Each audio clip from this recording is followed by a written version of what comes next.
Good morning students, welcome to Political Science class 6. Today we are going to study remaining part of the lesson Urban Livelihoods. അപ്പോൾ നമ്മൾ Urban Livelihoods രണ്ട് part മെയിനായിട്ട് നമ്മൾ പഠിച്ചു കഴിഞ്ഞു.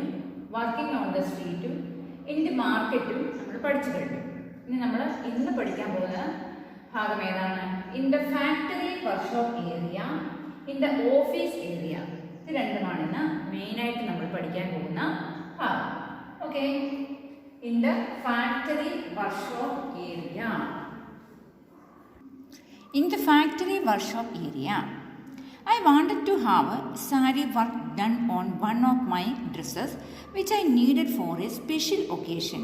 My cousin said that she knows Nirmala who works in a garment factory. Nirmala's neighbors do sari work on and embroidery. അപ്പം ഇവരുടെ ഒരു ഡ്രസ്സ് സ്പെഷ്യൽ ഒക്കേഷന് വേണ്ടിയിട്ടുള്ള ഒരു ഡ്രസ്സാണ്. ഇത് ആരാണ് ചെയ്തു കൊടുക്കുന്നത് എന്ന് ചോദിച്ചപ്പോൾ അവരുടെ കസിൻ പറഞ്ഞു അല്ലേ. നിർമ്മല എന്ന് പറയുന്ന ഒരു ഗാർമെൻറ്റ് ഫാക്ടറിയിൽ വർക്ക് ചെയ്യുന്ന ഇവരെ പറ്റി അവർ നല്ലതായിട്ട് ചെയ്തു തരുമെന്ന് പറഞ്ഞു. അതുപോലെ തന്നെ നിർമ്മലയുടെ നെയ്ബേഴ്സായ അവർ സാരി വർക്കുകൾ എംബ്രോയിഡറിയും ഒക്കെ ചെയ്തു കൊടുക്കും. Okay, so we got A bus and headed towards the factory area. The bus was really crowded. At every stop, more and more people got and on and hardly anyone seemed to get off. അവർ ഈ sari work ചെയ്യാൻ വേണ്ടി ഇവർ ഫാക്ടറിയിലേക്ക് പോവുകയാണ്, factory ഏരിയയിലേക്ക് പോവുകയാണ്. അപ്പോൾ ബസ്സിലാണ് അവർ പോകുന്നത്. അപ്പോൾ വളരെ തിരക്ക് പിടിച്ചൊരു ബസ്സായിരുന്നു അവർ പോയത്. അതിനകത്ത് ഭയങ്കര തള്ളും ഊന്തും ഒക്കെ ആയിരുന്നു. My cousin guided me to a corner so that we wouldn't get squashed. അപ്പം കസിന് അറിയാം, അവൻ ഇതുവഴി ഇങ്ങനെയൊക്കെ പോയിട്ടുള്ളതുകൊണ്ട് ഈ വണ്ടിയിൽ തിക്കും തിരക്കും ഒക്കെ അവനറിയാം. അവൻ അവിടെ ഒരു കോർണറിലേക്ക് മാറി നിന്നു, തിക്കും തിരക്കിലും പെടാതെ മാറി നിന്നു. I wondered how people travel like this every day. As the bus entered the factory area, people started getting off. We also got off soon at a crossing. What a relief that was. ഇതൊക്കെ കണ്ടപ്പോഴത്തേക്കിന് ഇവർക്ക് ഭയങ്കര അതിശയമായി അല്ലേ. ആളുകളൊക്കെ എന്നും ഇങ്ങനെയാണോ ചെയ്യുന്നതെന്ന് അവർക്ക് തോന്നി. There were a large number of people sitting on a railing or in groups at the crossing. They seemed to be waiting for someone.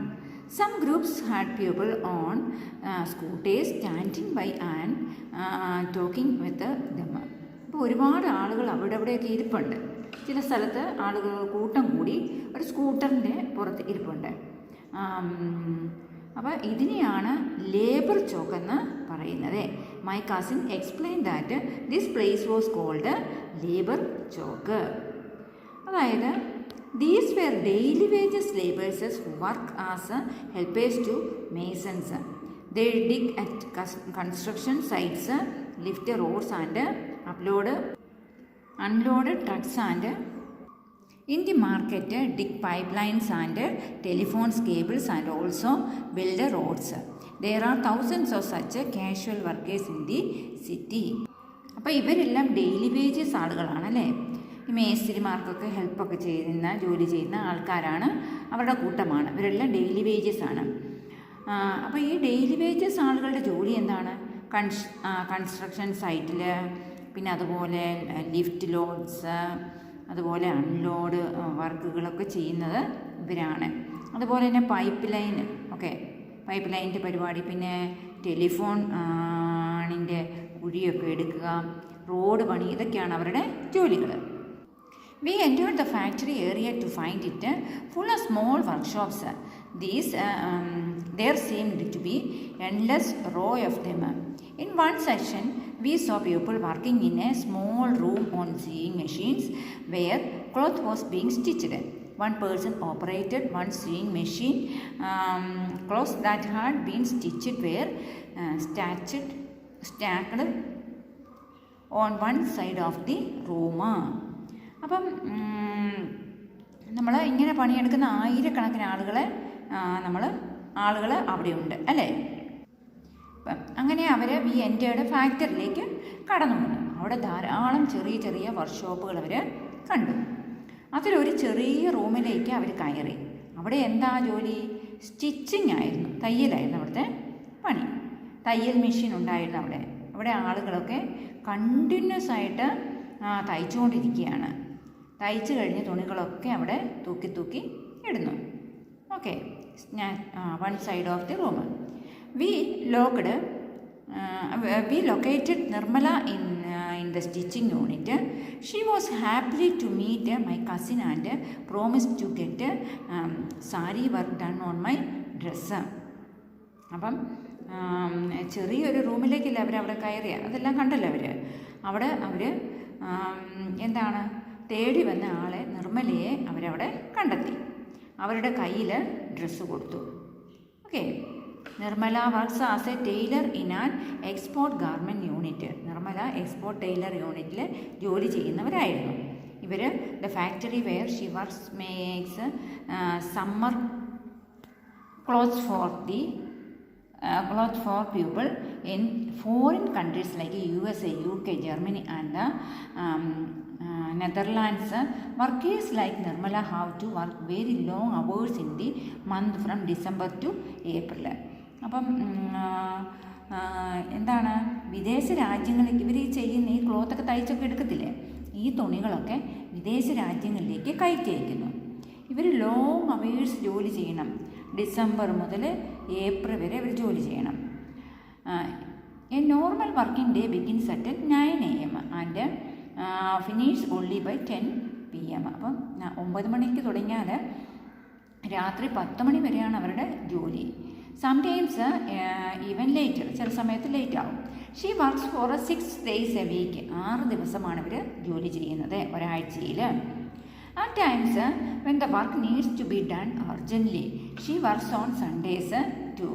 Nirmala is paid ₹80 a day for 8 hours and 40 extra for working late.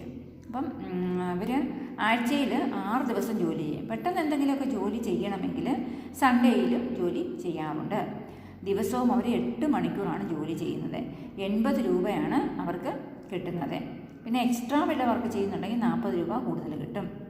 ഇനി June മാസമാകുമ്പോൾ ജോലിയൊക്കെ കുറയും. By June the work is over and the factory reduces its staff. Nirmala will also be asked to leave for about 3 or 4 months in the year. There is no work for her. അപ്പം സ്റ്റാഫുകളൊക്കെ ഇപ്പം എന്താണ്, June ആകുമ്പോൾ ജോലിയൊക്കെ കുറയും. അന്നേരം സ്റ്റാഫുകളെയൊക്കെ പിരിച്ചു വിടും. നിർമ്മലയോടും പോകാൻ പറയും അല്ലേ. ഇവർക്ക് ഏകദേശം 3-4 മാസം ജോലിയില്ലാതെ ഇരിക്കണം. ഇവരൊക്കെ കാഷ്വൽ ബേസ്ഡായിട്ട്, അതായത് most workers like Nirmala are employed on what is known as casual basis. അപ്പോൾ കാഷ്വൽ ബേസിസാണ് അവർ ജോലിക്ക് കൊടുത്തിരിക്കുന്നത്. They are required to come as and when the employer needs them. They are employed when the employer gets large orders or during certain seasons. At other times of the year, they have to find some other work. അപ്പം employees, അതായത് എപ്പം ആവശ്യമുണ്ടോ ഇവരെ എപ്പം ആവശ്യമുണ്ടോ അപ്പം അവരെ വിളിക്കും. അന്നേരം അവർ ചെല്ലണം. ഏതെങ്കിലും ഒരു പർട്ടിക്കുലർ സീസണിലോ ഒക്കെ ജോലി ഉണ്ടെങ്കിൽ അവരെ വിളിക്കും. സർട്ടൻ സീസണിലൊക്കെ എന്തെങ്കിലും പണിയുണ്ടെങ്കിൽ, ഓർഡർ കിട്ടുകയാണെങ്കിൽ ഇവരെ ജോലിക്ക് എടുക്കും. ഓക്കെ, അപ്പോൾ ബാക്കി ടൈമിൽ ഇവർ വേറെ ജോലി നോക്കി അന്വേഷിച്ച് പോകും. Jobs like Nirmala's are not permanent. അപ്പോൾ ഇത് പെർമനൻറ്റ് ജോലിയൊന്നും അല്ലല്ലേ. Workers complain about their pay or working conditions, ask to leave.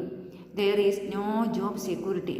അപ്പം ഇവരിപ്പം പെർമനൻ്റ് ആയിട്ടല്ലല്ലോ ജോലി.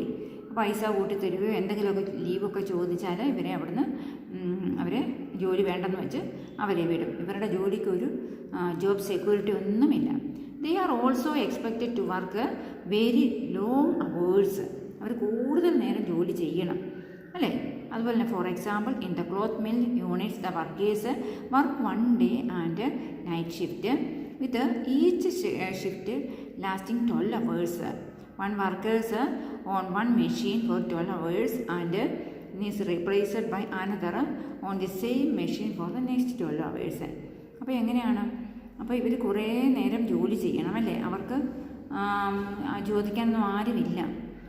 ആദ്യം 12 മണിക്കൂർ അവർ ജോലി ചെയ്യും, പിന്നെ അടുത്ത 12 മണിക്കൂർ അടുത്ത ആൾക്ക് കൊടുക്കും. ഇവർക്ക് എപ്പോഴും ജോലി ലഭിക്കാറുമില്ല. അതാണ് ഇവിടെ പറയുന്നത്. ഓക്കെ, അപ്പം ഇവർക്ക് എപ്പോഴും ജോലി ലഭിക്കാറില്ല. പിരിച്ചു വിടുക പറയുമ്പോൾ അവർക്ക് പിരിഞ്ഞു പോകണം, ഒരു സെക്യൂരിറ്റിയും ഇല്ലല്ലേ ഇവർക്ക്. ഒരുപാട് സമയം ഇവർക്ക് ജോലി ചെയ്യുകയും വേണം. ഓക്കെ, അപ്പോൾ നിങ്ങൾക്ക് മനസ്സിലായോ? ഓക്കെ.